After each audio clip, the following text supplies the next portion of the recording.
Hello दोस्तों, सरकारी नौकरी फॉर ऑल में आप सभी का स्वागत है। आज हम जानकारी लेने वाले हैं CSBC यानी कि central selection board of constable ने रिक्रूटमेंट नोटिफिकेशन जारी करी है बिहार फॉरेस्टर की पोस्ट के लिए। इसके अंदर टोटल 236 वैकेंसी उन्होंने निकाली है। तो आगे बढ़ने से पहले फ्रेंड्स, अगर आपने इस चैनल को सब्सक्राइब नहीं किया है तो प्लीज़ सब्सक्राइब कर लीजिए और बेल आइकन क्लिक कर लीजिए ताकि सभी सरकारी नौकरी से रिलेटेड लेटेस्ट नोटिफिकेशन आप तक पहुँच सकें।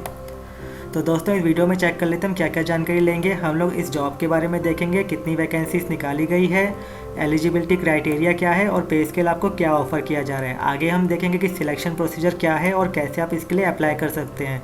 रजिस्ट्रेशन का प्रोसेस भी हम इसी वीडियो में चेक करेंगे। तो दोस्तों, देख लेते हैं डिस्क्रिप्शन इस जॉब के बारे में। सेंट्रल सिलेक्शन बोर्ड, जिसका हेड ऑफिस पटना में है, इन्होंने बिहार फॉरेस्टर की पोस्ट के लिए आवेदन मांगे हैं, जिसका प्रोसीजर ऑनलाइन ही आपको एप्लीकेशन फिल करना होगा।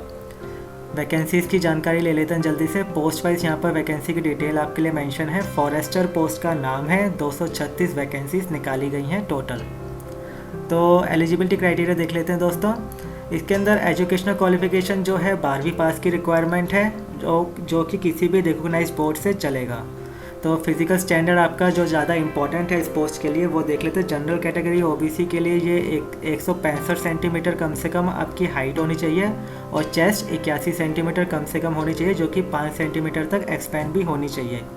रनिंग कैपेसिटी जो होनी चाहिए आपकी 25 किलोमीटर तक आपको दौड़ लगानी पड़ सकती है। तो आपकी इतनी कैपेसिटी होनी चाहिए कि आप 25 किलोमीटर 4 घंटे की दौड़ पूरी कर सकें।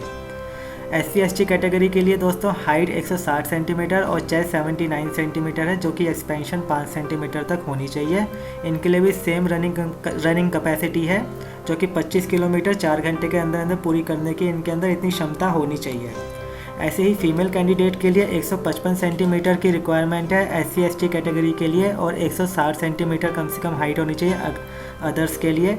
और इनके लिए रनिंग कैपेसिटी जो है वो है 14 किलोमीटर 4 घंटे के अंदर पूरी करने की इनके अंदर क्षमता होनी चाहिए। तो दोस्तों, आगे हम देखते हैं इसमें एज लिमिट क्या है, जो कि 1 जनवरी 2020 के हिसाब से चेक करी जाएगी। मिनिमम 18 साल तो आपकी उम्र होनी ही चाहिए और मैक्सिमम जो जनरल कैटेगरी है, इकोनॉमिकली वीकर सेक्शन है, उनके लिए 25 साल तक की होनी चाहिए। और जो OBC कैटेगरी है उनके लिए 27 साल और जो SC/ST कैटेगरी है तो उनके लिए 30 साल तक मैक्सिमम एज लिमिट यहाँ पर दी गई है। पे स्केल आपको बहुत ज़्यादा ही अच्छा ऑफर किया जा रहा है दोस्तों, तो इस जॉब के लिए ज़रूर अप्लाई करें। अगर आप एलिजिबल हैं तो 29,200 का पे स्केल है ये, जो कि 92,300 तक का है। ये बेसिक है दोस्तों, लेवल 5 का पे स्केल, यानी कि आपकी सैलरी 55,000 तक इन हैंड कम से कम होगी, जिसके अंदर DA HRA काफ़ी सारी चीज़ें अलाउंसेस मिलाई जाते हैं। सिलेक्शन प्रोसीजर इसका आपका रिटर्न टेस्ट होगा, उसके बाद आपका फिजिकल फिटनेस टेस्ट होगा दोस्तों, जिसके अंदर दौड़ लगाई जाएगी और आपके लॉन्ग जंप, हाई जंप और काफ़ी सारे फिजिकल एक्टिविटीज़ होते हैं। तो अभी से ही आप लोग कसरत करना शुरू कर दीजिए। कैसे अप्लाई करना है? ऑनलाइन अप्लाई करना है दोस्तों। लिंक डिस्क्रिप्शन बॉक्स में मैंने आपके लिए सेव कर दिया है और अभी मैं आपको डेमो भी देने वाला हूँ कैसे अप्लाई करना है। एप्लीकेशन फ़ीस 450 है, जो कि 112 रुपये होगी SC/ST कैटेगरीज के लिए कैंडिडेट्स के लिए। ऑनलाइन ही इसका पे करना है रजिस्ट्रेशन के टाइम पे। इसकी लास्ट डेट दोस्तों ये नोट कर लीजिए, 10 सितंबर 2020 है। तो अब हम स्क्रीन पर चलते हैं जहाँ से हमने अप्लाई करना है। ये स्क्रीन है दोस्तों, इसका लिंक डिस्क्रिप्शन बॉक्स में सेव है आपके लिए। और ये देखिए बिहार फॉरेस्टर की ये पोस्ट है, यहाँ पर आप ज़रूर पढ़ लीजिएगा अप्लाई करने से पहले। तो सबसे पहले आपका रजिस्ट्रेशन होगा, फिर एप्लीकेशन फिल करनी है और आप बाद में उसको चेक भी कर सकते हैं, अपनी एप्लीकेशन को दोबारा देख सकते हैं, उसका प्रिंट भी निकाल सकते हैं। तो रजिस्ट्रेशन पे हम लोग चलते हैं। ये स्क्रीन खुल गई है, इसको आप हिंदी इंग्लिश दोनों में से किसी में भी डाल सकते हैं। तो हमने जैसे यहाँ पर ये इंग्लिश में डाल दिया और ये हिंदी में देख लिया। तो दोस्तों, ये है आपका जो नाम है, आवेदक का नाम, वो 10वीं 12वीं के सर्टिफिकेट में बिल्कुल सेम होना चाहिए। राष्ट्रीयता भारतीय ही होनी चाहिए, वही अप्लाई कर सकते हैं। आपका मोबाइल नंबर, सही मोबाइल नंबर डालना है आपको। ईमेल आईडी आपको बिल्कुल सही डालनी है, क्योंकि सारी जानकारी इन दोनों पे ही आनी है। आपको बिहार का डोमिसाइल होना ज़रूरी है। अगर आप नहीं हैं तो आप नहीं लिख दीजिएगा, उसके ये होगा कि आपको जनरल कैटेगरी में ही काउंट किया जाएगा। अगर आप दूसरी कैटेगरी में फॉल करते हैं तभी भी आपको जनरल में ही काउंट किया जाएगा। आरक्षण कोटा क्या है आपका, लिंग क्या है, जन्म तिथि क्या है। जन्म तिथि दोस्तों ये इंपॉर्टेंट है, ये भी आपको 10वीं 12वीं के सर्टिफिकेट में से मैच होनी चाहिए। और दोस्तों अगर आप बिहार के एम्प्लॉई हैं बिहार सरकार के, तो उसके लिए भी यहाँ पर मेंशन किया हुआ है इन्होंने डिटेल, ये आप देख लीजिएगा। बाकी सारी भी आप चेक कर लेना। ये देखिए ये आपकी फ़ीस है, ये पहले भी मैंने आपको बता दी थी स्क्रीन पे, 450 फीस है जो कि 112 SC/ST कैटेगरी के लोगों के लिए है।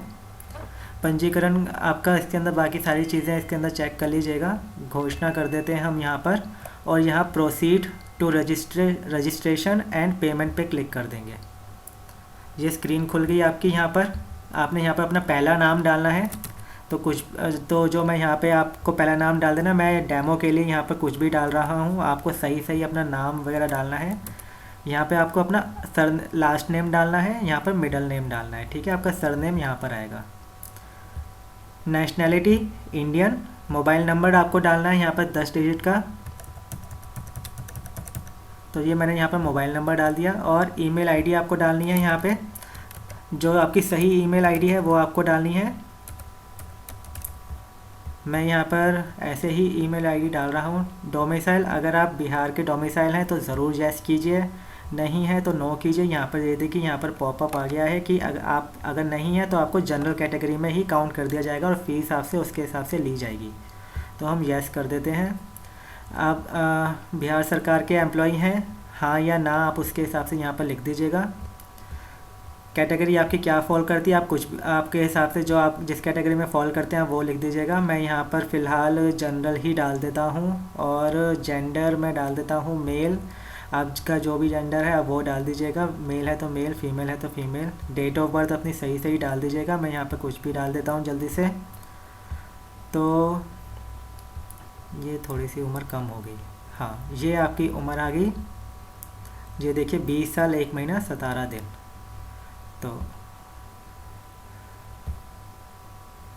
तो दोस्तों 10वीं पास में आपका यहाँ पे साइंस स्ट्रीम होनी ज़रूरी है, तो साइंस स्ट्रीम आप यहाँ पे मेंशन कर दीजिएगा। प्रोसीड।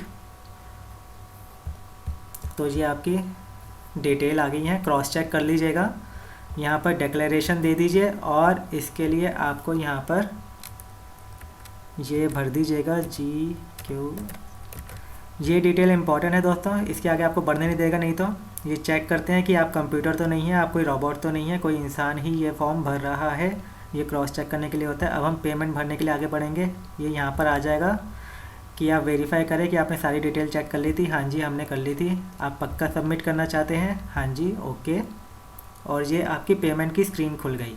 तो दोस्तों ये पेमेंट की स्क्रीन है। नेट बैंकिंग से अगर आप पेमेंट करना चाहते हैं तो आपको SBI की नेट बैंकिंग से कर रहे हैं तो 11.5 रुपये 80 पैसे आपके चार्जेस कटेंगे। अगर आप किसी और बैंक की नेट बैंकिंग से कर रहे हैं तो 17 रुपये 7 पैसे आपके चार्जेस कटेंगे। अगर आप डेबिट कार्ड से पेमेंट कर रहे हैं तो कोई चार्जेस नहीं है। क्रेडिट कार्ड से 13 रुपये चार्जेस है। तो हम आगे बढ़ते हैं, डेबिट कार्ड को सिलेक्ट कर लेते हैं। तो ये खुल गया आपका पेमेंट का स्क्रीन। यहाँ पे एक बारी कंफर्म दोबारा कीजिए। देखिए 450 रुपये जनरल कैटेगरी के लिए, और ये दोबारा हम कंफर्म कर देते हैं यहाँ पे। तो ये आपकी स्क्रीन खुल गई है पेमेंट वाली। यहाँ पे आपको अपना कार्ड नंबर डालना है, तो जैसे जो भी आपको कार्ड वगैरह होता है वो डाल दीजिए। और यहाँ पे एक्सपायरी डेट डालनी है आपको। कार्ड होल्डर का नेम, जिसके नाम पे कार्ड है वो। CVV कोड डालना है। ये आप देख सकते हैं CVV कोड, ये कार्ड के पीछे होता है 3 डिजिट का, ये डालना है। और ये आपको ये वाला कैरेक्टर डालना है, ये कंफर्म करने के लिए होता है कि आप कोई कंप्यूटर नहीं, कोई इंसान पेमेंट कर रहा है। तो दोस्तों ये था आपका रजिस्ट्रेशन प्रोसेस, जो मैंने आपको बताना था बता दिया है। अब दोस्तों अगर आपको और भी डिटेल में जानकारी चाहिए तो वेबसाइट का लिंक मैंने डिस्क्रिप्शन बॉक्स में सेव कर दिया है। आपका एप्लीकेशन का भी लिंक मैंने सेव कर दिया है, और कैसे अप्लाई करना है उसके बारे में भी सारी जानकारी मैंने आपको बता दी है। अगर आपका कोई भी डाउट है, कोई भी सवाल है, तो प्लीज़ कमेंट बॉक्स में मेंशन कीजिए। मैं आपके सारे सवालों को जवाब दे दूंगा, ताकि आपके सारे डाउट क्लियर हो जाएं और आप इसके लिए अप्लाई कर सकें अगर आप एलिजिबल हैं तो। आपको ये वीडियो अगर यूज़फुल लगी तो प्लीज़ लाइक कीजिएगा, ताकि यूट्यूब हमें रिकॉग्नाइज़ कर सकें। मेरे चैनल को सब्सक्राइब करना मत भूलिएगा, ताकि आप तक सारी सरकारी नौकरी की लेटेस्ट नोटिफिकेशन पहुँच सकें। बेल आइकन ज़रूर क्लिक करना है आपको उसके लिए, तो प्लीज़ बेल आइकन ज़रूर क्लिक कीजिएगा। सरकारी नौकरी में बने रहने के लिए, सरकारी नौकरी फॉर ऑल में बने रहने के लिए बहुत बहुत धन्यवाद दोस्तों। Thank you so much.